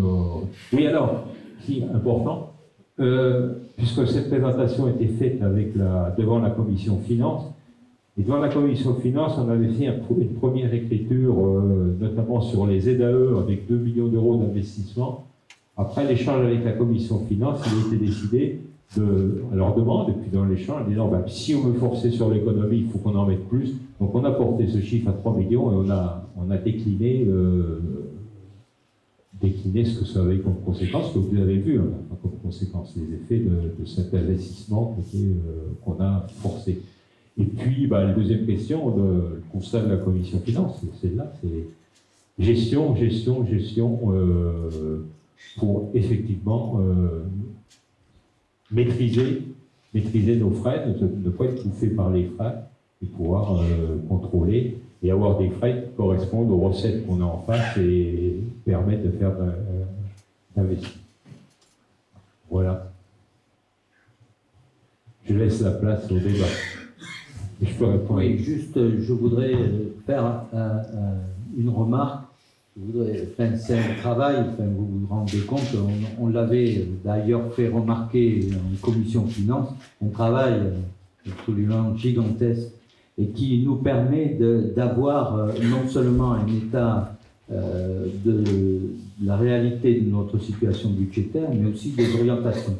Et ça n'a pas pu se faire comme ça. Ça a été grâce, avec donc le vice-président et le DGS, avec les services finances qui ont fait un très très gros travail, et je crois qu'on peut tous les remercier parce que je crois que c'est la première fois qu'on présente un travail aussi précis, et qui nous permet de pouvoir poser très objectivement nos orientations budgétaires à venir. Pour renforcer ce que dit le président, le travail a été fait de manière précise. Je vous donne une indication, notamment sur la DRH, où on a décliné agent par agent, en fonction de l'âge, du statut, des paramètres personnels, de tout ce qui pouvait se passer. Donc, vraiment, c'était un travail minutieux, mais ça ne peut être que ça, parce que sinon, si on travaille à la masse, on va se tromper de 300, 400 000 euros, on voit bien qu'on n'a pas la marge de manœuvre pour faire ça. Mais ce travail a été fait de manière effectivement très très minutieuse. Chers collègues, si vous souhaitez maintenant intervenir, qui veut prendre? Oui, allez, Michel. Suite à ce qui a été dit en commission des finances sur la conclusion, il y aura un contrôle de gestion fin. Donc, de quelle façon serons-nous associés à ces étapes, si vous voulez, je pense qu'il y aura un contrôle de gestion fin, ça veut dire qu'il y aura au moins le mois de situation, j'imagine, qui sera établi, le trimestre, on ne sait rien. À quel moment la commission des finances sera informée de cela? Enfin, je demande qu'elle le soit, en fait, qu'elle soit informée de savoir par rapport à la trajectoire sur 12 mois, quelle est la situation de 3 mois, 6 mois, 9 mois. Voilà. Est-ce que c'est possible? Je ne sais pas si c'est 3 mois, 6 mois. J'allais dire, c'est pas ça, c'est de faire travailler comme une finance quand il y a un sujet. Si effectivement sur la trajectoire, dans 1 mois et demi, on dit que c'est complètement fourvoyé, c'est pas 64% de subvention qu'on va avoir, c'est 45%, il faut reprendre la copie, il faut qu'on en parle. Et ça peut être dans 1 mois et demi. Si il n'y a rien qui se passe, on se dit, on a le budget à faire et on lance comme on a prévu. Peut-être qu'on se revoit le 20 juin avant les vacances, je n'en sais rien. Après, il y a peut-être aussi l'opportunité de dire, on a une acquisition de, je sais pas, d'un truc qu'on n'avait pas prévu, est-ce qu'on peut le faire, est-ce qu'on ne peut pas le faire, est-ce que... En fait, tu as bien compris, moi je suis demandeur d'une situation intermédiaire. Alors, l'intermédiaire, tu le définis comme tu veux, mais c'est bien qu'on ait des perspectives d'atterrissage d'exercice avant le mois de décembre. Ah non, mais... C'est ça que je veux dire. Donc, comme dans une entreprise privée, on fait des situations. On peut projeter un peu mieux par rapport aux prévisions qu'on a faites. On voit si on s'est planté ou pas. Non, on est d'accord là-dessus. Moi, je ne fixe pas un calendrier parce que je pense que ça n'a pas de sens. On peut en faire un, dire on va se voir tous les 3 mois. Je ne suis pas sûr que ça ait un sens. Après, il faut se voir quand il y a matière à travailler ou à échanger puis prendre la décision. Ça, c'est sûr. Il y en aura avant le mois de décembre, c'est certain. Parce qu'il va forcément se passer des choses. Pas demain. Et puis, un point qu'on peut ajouter, Dominique, c'est qu'on va avoir un point aussi sur au mois de juin sur la restitution du travail qu'a fait Madame Auré, qui nous permettra effectivement de compléter notre analyse. Il y a aussi, et ça ne peut pas échapper, le calage de la clette avec les variations qui peuvent venir en fonction des décisions qui seront prises et qui forcément ont une incidence sur l'économie de la collectivité. J'aurais été déçu. Oui. Je ne reçois pas le micro parce qu'on entend. Il faut que tout le monde en profite. C'est intéressant. Et vous savez que je n'ai jamais validé les orientations budgétaires de cette communauté de communes qui sont liées aux compétences et que je remets en cause. Et j'espère qu'aujourd'hui, on a un DOP qui est particulièrement bien fait. Merci aux agents effectivement de l'avoir réalisé. J'espère que ça va aider nos collègues à voir un petit peu comment dirais-je, le mur arriver, parce qu'il arrive le mur, parce que là, il y a des prévisions qui sont faites, à mon avis, très... Ouais, avec un petit peu quand même d'enthousiasme. Je suis assez certain que quand on parlait justement de subventions, etc., je ne sais pas comment vous le vivez dans vos communes, mais les subventions aujourd'hui, on est plus près de 10% que de 70%. C'est au moins ce que je dis. Donc tout ça, j'espère, va faire prendre conscience à mes collègues, j'espère qu'il y a des remises en cause effectivement à faire dans les compétences, dans le fond de cette communauté de communes. Et quand on prend effectivement, je l'ai dit, en commission de finances, dans les investissements, donc il y a effectivement 20% d'investissement dans les zones d'activité, on peut penser que ce serait rémunérateur à terme, mais c'est vraiment de l'économie de redistribution et toujours pas pour moi de l'économie génératrice de royalties, d'enrichissement du territoire. Donc voilà, moi je prends acte et je voterai effectivement ce rapport, non pas le rapport en tant que tel, mais la présentation, effectivement, parce que je trouve que c'est intéressant et je pense que jusque-là, enfin, on aurait bien mérité d'avoir ce genre de travail bien en amont pour savoir effectivement où on va et ce que l'on veut faire dans notre territoire. Merci André. D'autres interventions? Je n'interviendrai pas, André a tout dit. Bon, mais c'est parfait. Merci André. Il a parlé pour le collectif. Donc, s'il n'y a pas d'autres interventions, je vous propose de voter donc, sur le DOB. Voilà. Donc, le scrutin est ouvert.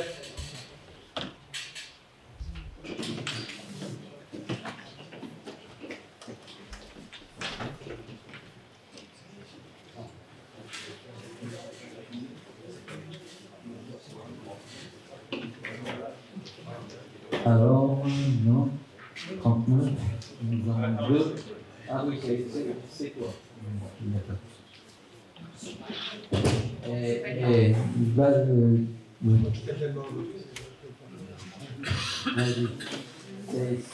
C'est celui de M. Giroir hein, qu'il fallait activer, il est toujours, il n'a pas pris. Voilà, le scrutin est clos.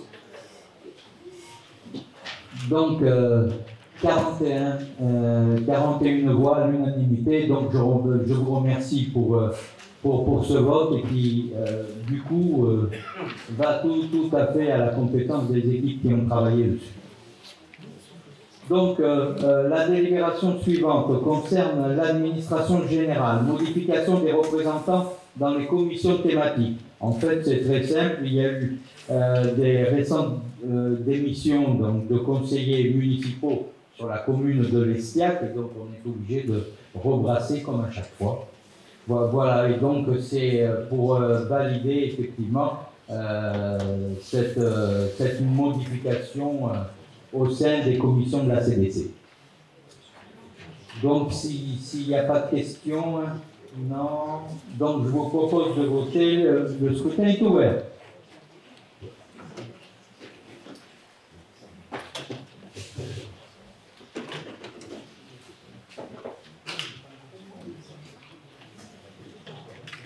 Voilà. Donc c'est 40. Voilà, le scrutin est clos.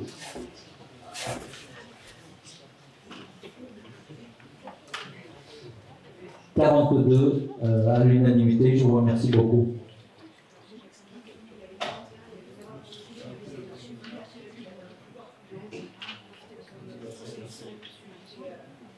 Voilà. Voilà. Bon, merci beaucoup. Donc, la troisième délibération concerne l'administration générale. Donc, il y a quelques modifications sur la délégation allouée au président. Donc, en mai 2021, le Conseil communautaire avait délibéré sur différentes délégations au président. Il est proposé les modifications suivantes. Il y en a quelques-unes.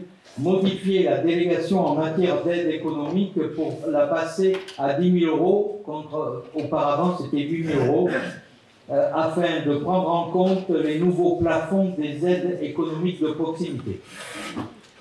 Ensuite, il y avait ajouté la délégation rendue possible par la nomenclature M57 concernant le fait de procéder dans la limite de 7,5% des dépenses réelles de chacune des sections à des mouvements de crédit de chapitre à chapitre, à l'exclusion des crédits relatifs aux dépenses du personnel. Ensuite, il y avait ajouté la délégation possible concernant le fait d'admettre en non-valeur les titres de recettes inférieures à 100 euros. Ça évitera de passer donc toutes les dépenses inférieures à 100 euros à les passer en conseil communautaire, donc on pourra le faire avec la délégation du président. Concernant les autres délégations, il n'y a pas de modification de fond uniquement de la reformulation ou bien de la correction des erreurs, des copies, comme parfois il y en a. Voilà. Est-ce qu'il y a des interventions concernant ces points? Non. Donc, je vous invite à voter. Le scrutin est ouvert.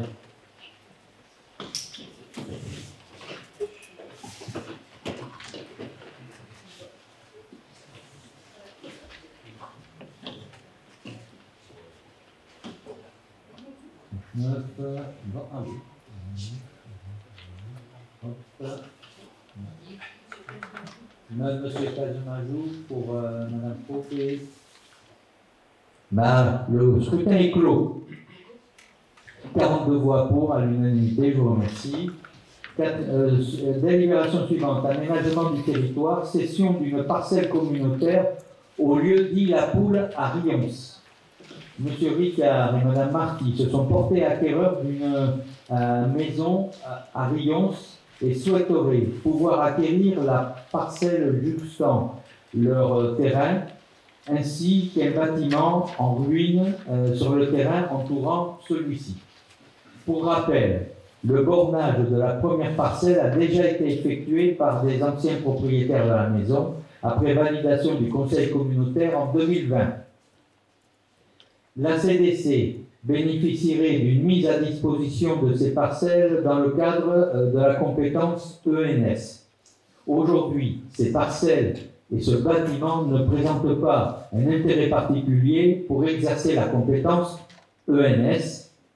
Après avis de Monsieur le maire de Rions, la CDC est favorable au déclassement de ces parcelles afin que la commune de Rions puisse récupérer l'usage et procéder à la vente. Il avait également demandé un accès privé à cette parcelle, mais cette demande ne pourra pas être approuvée car c'est une servitude de passage communal. Les frais de bornage et de notaire seront à la charge de l'acheteur. Est-ce qu'il y a des points sur ce sujet? C'est au lieu de La Poule? Comment? Oui. J'espère que le coq ne sera pas trop bruyant. Comment? J'espère que le coq ne sera pas trop bruyant. Ah, d'accord, ok. Bon, est-ce qu'il y a d'autres interventions? Non? Bon, donc je vous invite, chers collègues, à voter. Le scrutin est ouvert.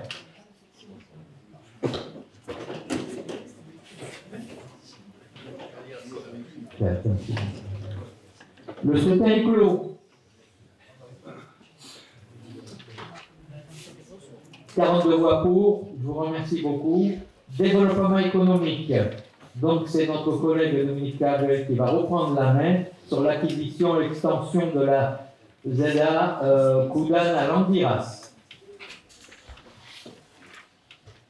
Je vais être beaucoup plus rapide, puisqu'effectivement il s'agit de vous donner l'autorisation qu'on puisse acheter le dernier terrain sur la zone de Koudan, un terrain qui fait 6500 m² et dont la valeur sur laquelle on est tombé d'accord après de longues négociations avec le propriétaire à 58 632 €.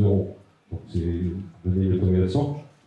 J'en profite pour dire qu'effectivement, les acquisitions qu'on avait prévues sur la zone de Koudan sont aujourd'hui, ça sera la dernière, sera terminée. Ce qui va nous permettre quand même d'avoir une communication un peu plus dynamique sur le sujet, puisque maintenant, on sait exactement l'emprise qu'on a, la taille des terrains, là où ils sont et les propriétaires. Donc on va pouvoir donner un coup d'accélérateur sur ce niveau en espérant effectivement faire rentrer quelques entreprises supplémentaires. Des questions?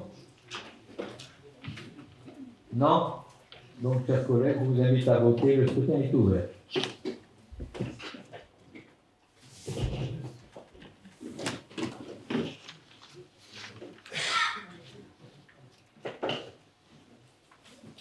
Maryse? Voilà. Maryse, voilà. Le scrutin est clos. 42 voix pour. Je vous remercie beaucoup. Délibération suivante concerne la voirie, transfert temporaire de la maîtrise d'ouvrage sur les voiries d'intérêt communautaire à Barsac et le rapporteur en est Didier Cadimajou.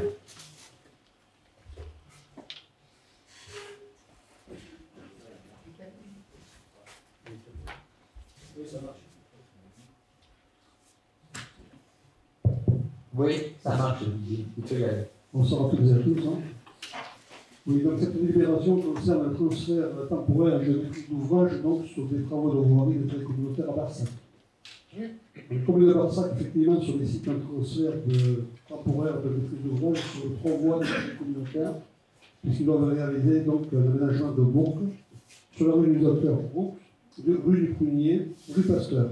Vous avez touché la convention de transfert temporaire qui était annexée, donc. Et il est mentionné dans cette convention, comme vous avez pu le constater, qu'un tel transfert temporaire ne nécessitera pas de modification des attributions de compensation de la commune, puisque les voiries restent d'intérêt communautaire. Et il est mentionné également, et principalement, la durée du transfert. La commune s'engage à réaliser les travaux au plus tard en 2030. Et bien évidemment, donc, la commune s'engage également à assurer le financement total de la prestation. Donc, il est proposé donc au Conseil communautaire d'approuver le transfert temporaire de la maîtrise d'ouvrage au profit de la commune de Barsac sur les voiries suivantes. Rue du Docteur Roux, rue Prunier et du Pasteur, dans le cadre du projet communal d'aménagement de Bourg, d'autoriser le président donc à signer la convention y afférente. Des questions, chers collègues? Non? Donc je vous invite à voter. Le scrutin est ouvert.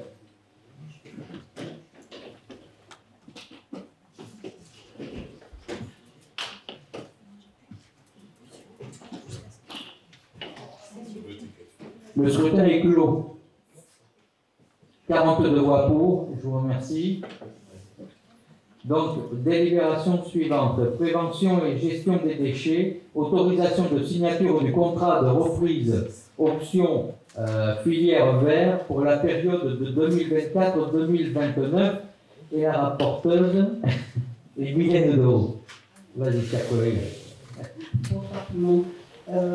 Simple délibération pour nous avons un contrat effectivement qui est arrivé à échéance le 31 décembre 2023 et c'est tout simplement pour continuer à avoir notre soutien, bénéficier des soutiens, de vous proposer que le président puisse signer un contrat sur la période 2024-2029 avec la société IO France SAS pour la reprise de notre filière verte. Voilà. Des questions? Non? Donc je vous invite à voter. Le scrutin est ouvert.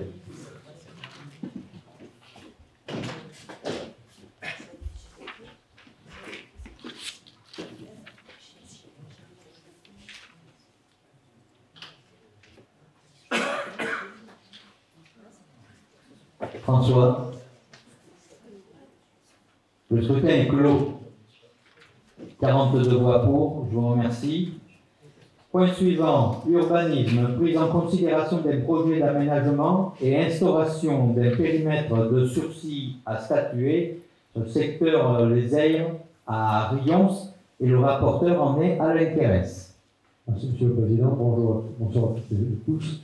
Donc effectivement, donc, il s'agit d'instaurer un périmètre de sursis à statuer. Donc la commune de Rions avait dans son PLU adopté le 13 décembre 2017, donc approuvé donc, son document en instaurant, donc, en identifiant un secteur nommé des aires de 5 hectares sur lequel donc, la commune souhaite à cet endroit donc, mener un projet d'aménagement stratégique, on va dire, pour l'évolution de sa population, mais aussi à vocation, on va dire, écologique, un peu économique, etc. Donc, compte tenu de ces enjeux dans ce secteur stratégique, donc, elle souhaite donc instaurer ce permis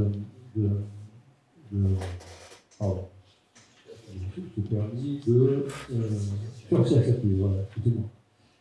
Voilà, donc, est-ce que tu veux préciser quelque chose ou pas? Voilà, c'est pour permettre en fait que s'il y a des ventes, on l'a déjà instauré, vous le savez, sur d'autres collectivités, hein, c'est de manière à ce que si des ventes venaient à se proposer, en fait, ça ne puisse pas compromettre le projet d'aménagement global de ce secteur. On travaille sur d'autres collectivités dans le même sens. Et donc, je vous ai proposé d'instaurer ce périmètre de sursis à statuer sur le secteur des airs, justement, pour pouvoir que la commune, à terme, puisse réaliser son projet d'engagement global. Des questions? Non? Donc, je vous invite à voter. Le scrutin est ouvert.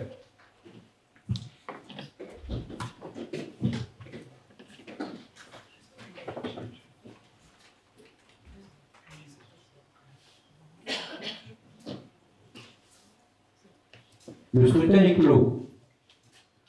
42 voix pour, je vous remercie beaucoup.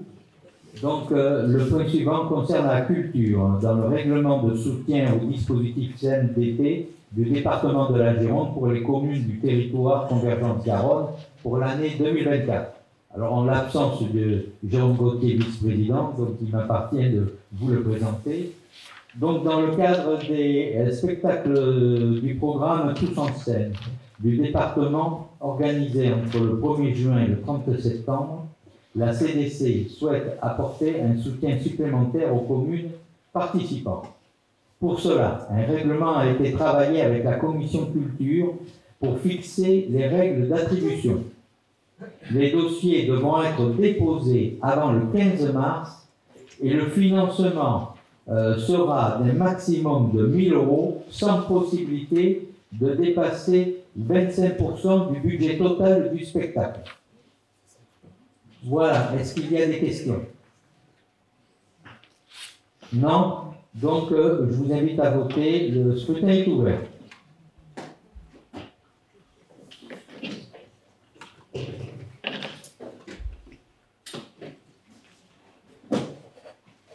Le scrutin est clos.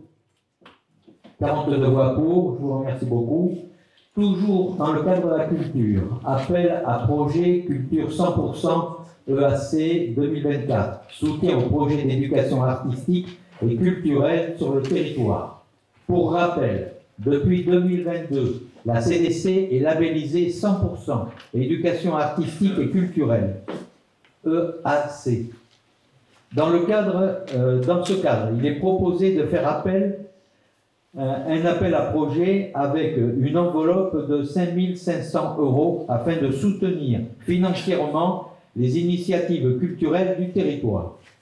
Les dossiers devront être déposés au moins 3 mois avant leur réalisation. La subvention ne pourra pas dépasser 40% du budget de l'action dans la limite de 2 000 €. Est-ce qu'il y a des questions? Non, je vous invite à voter. Le scrutin est ouvert.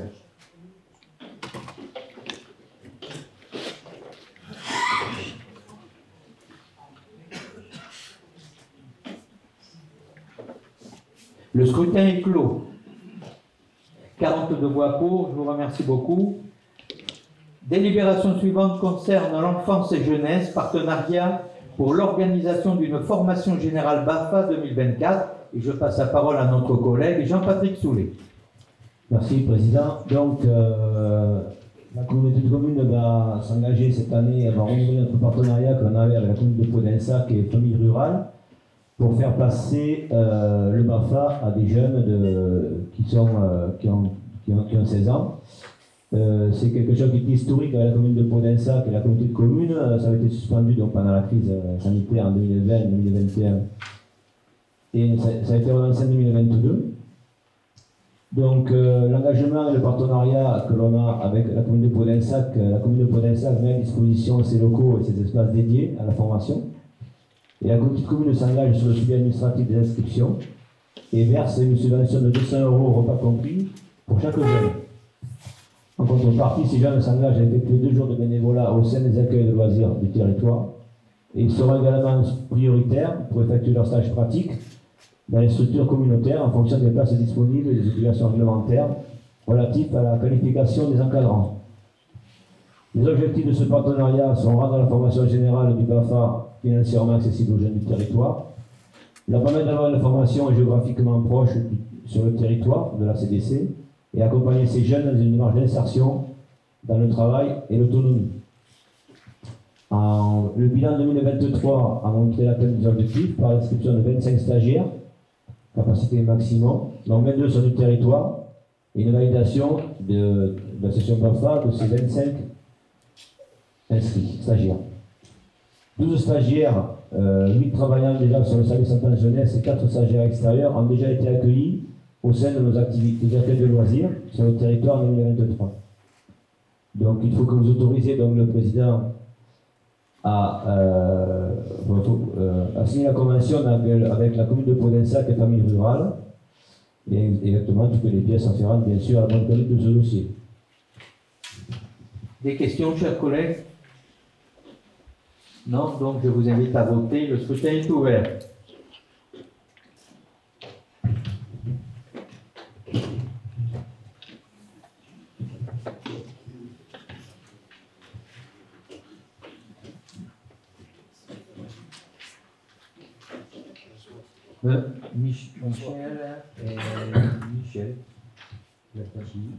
Michel Latapi, appuie un peu plus fort. Voilà, le scrutin est clos. Donc 42 voix pour, je vous remercie beaucoup. Toujours dans le cadre de l'enfance et jeunesse, avenant à la convention pluriannuelle avec le réseau girondin Petite Enfance pour le versement de l'adhésion. Et je redonne la parole à Jean-Patrick Soulet.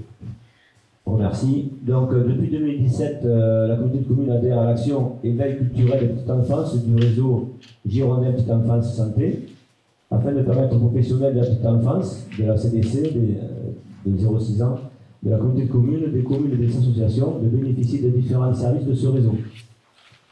Les actions de ce réseau, donc, je vais vous les dire. Donc ça permet donc aux agents de la collectivité des accueils de loisirs et des professionnels qui ont pour petite enfance, crèche, centre maternelle, animatrice RPE, et à les familles de bénéficier de formation et de temps de sensibilisation. Donc il nous est proposé de renouveler cette adhésion pour un montant de 2 100 € TTC pour l'année 2024. Des questions? Non, donc je vous invite à voter. Le scrutin est ouvert.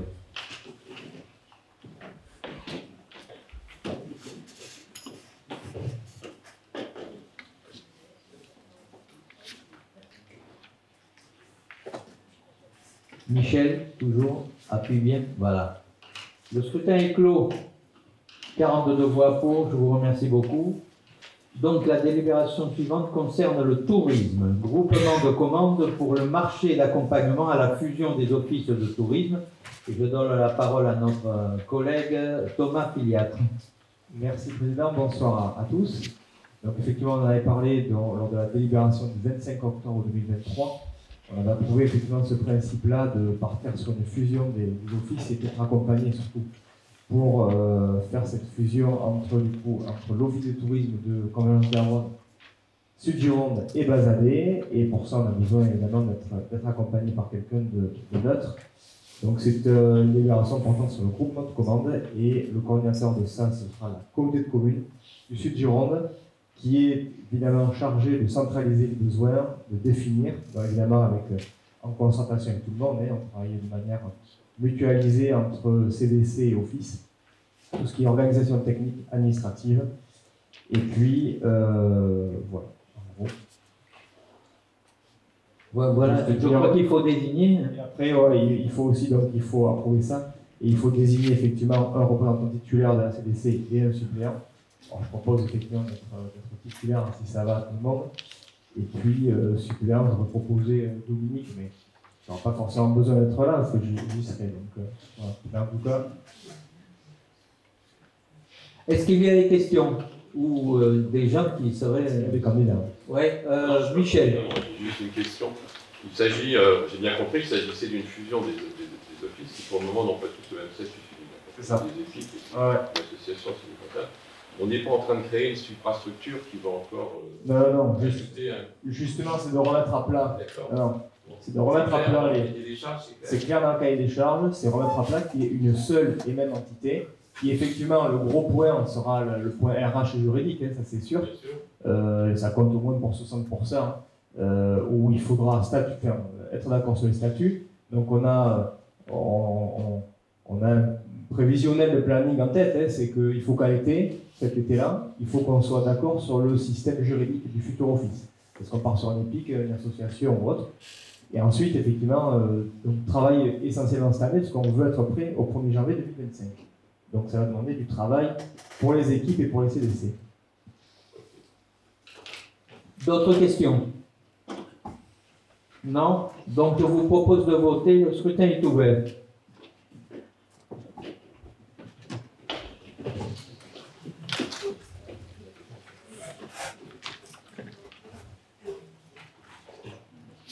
Dominique, ça peut dépendre. Voilà, mais rapide. Voilà, le scrutin est clos. 42 voix pour, je vous remercie beaucoup. Et nous revenons aux finances par l'ouverture de crédit anticipé numéro 2 sur le budget principal 2024. Et c'est Dominique Lavie qui reprend la parole. Je vous promets que c'est la dernière fois.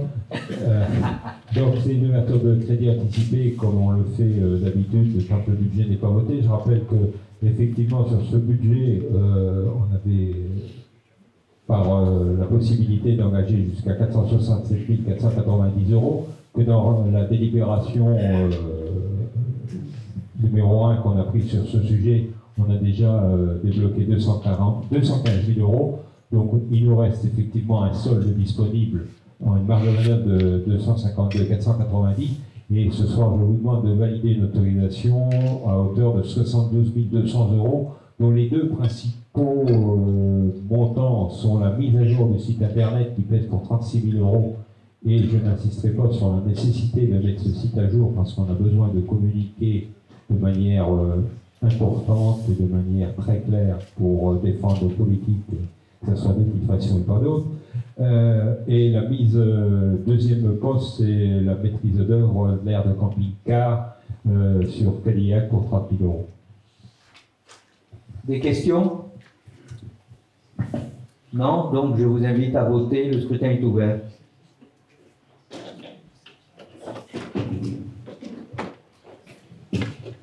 Le scrutin est clos.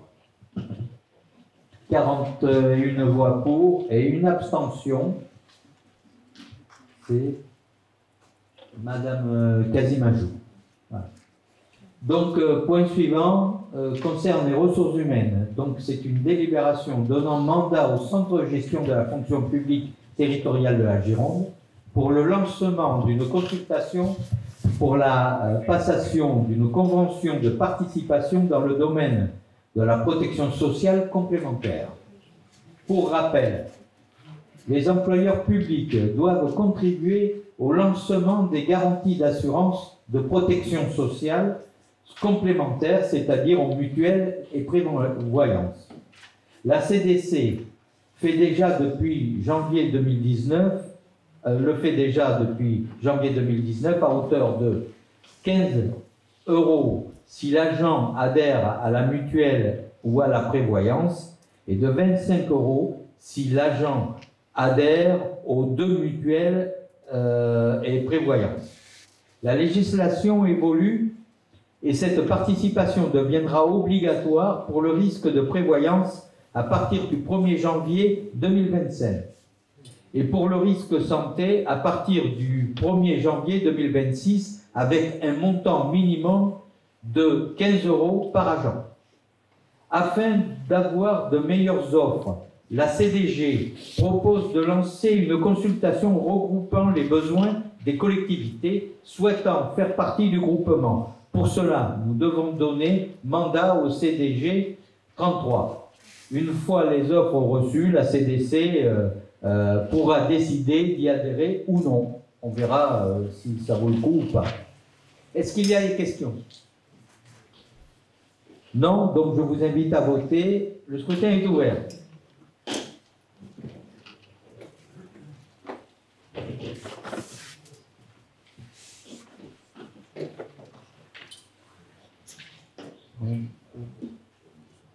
Monsieur Daney, voilà, et Madame Rénal, voilà, le scrutin est clos.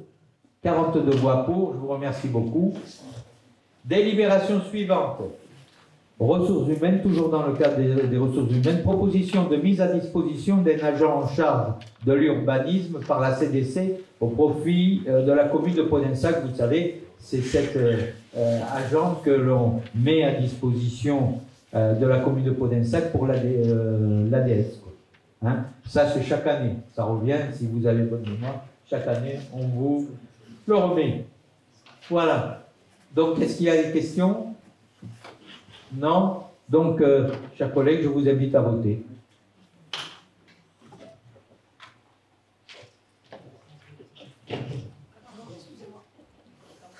Qu'est-ce qu'il y a? Ah bon. Alors, le vote est ouvert. Alors, on va...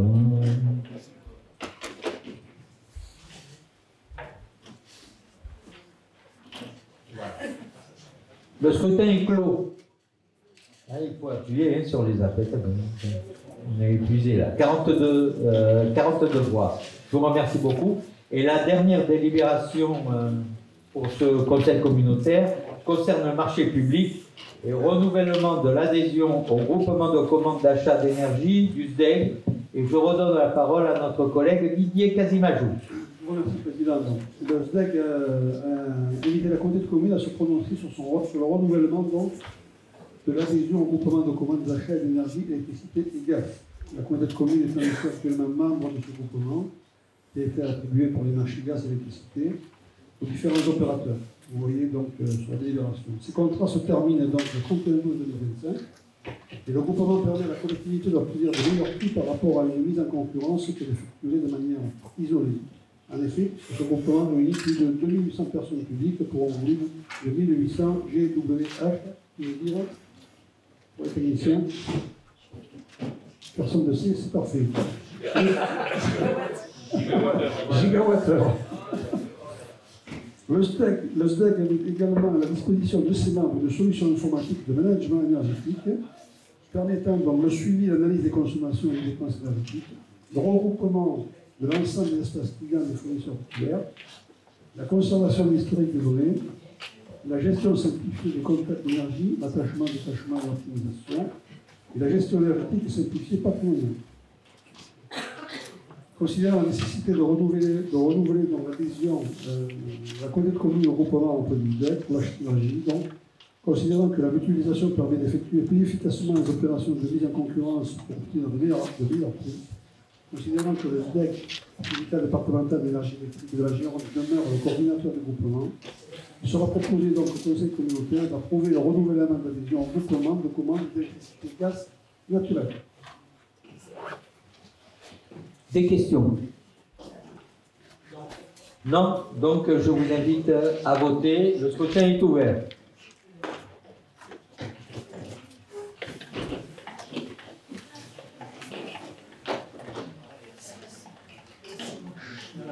Le scrutin est clos et 42 voix pour. Donc comme il n'y avait pas de questions diverses, donc, et que l'on a évacué l'ensemble des délibérations, donc je clôt ce conseil communautaire.